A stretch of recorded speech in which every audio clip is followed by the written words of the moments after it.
Welcome back to Onyango Atieno and Company Advocates, where justice is delivered differently. I'm Miss Onyango, the managing partner and founder of the firm.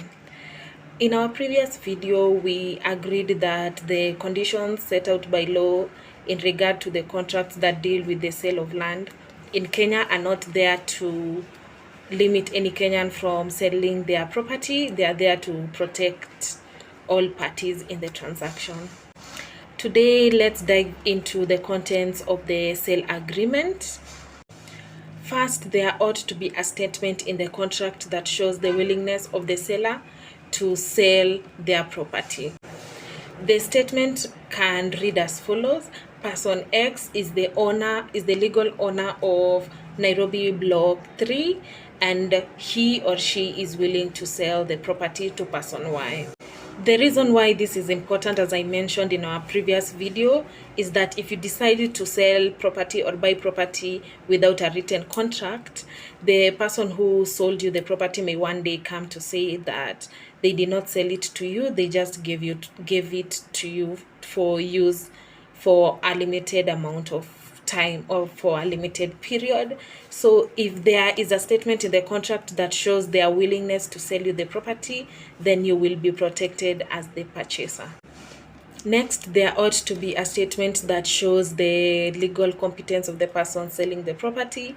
For example, in our statement, you can say person X of ID number 123456. That shows that the person is an adult and he or she has the legal competence to sell that property. Another example is that person X is the legal owner of the property known as Nairobi Block. The statement stating that he is the legal owner also shows the legal competence of the person selling the property, because it shows that the property is theirs.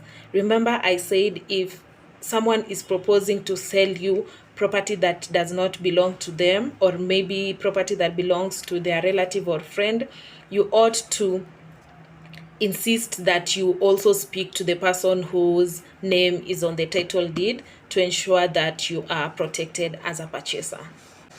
Next, we have consideration, which is the purchase price of the property. So the statement will read that the purchase price for this property will be 10 million and it will be paid in this manner to the account of the seller.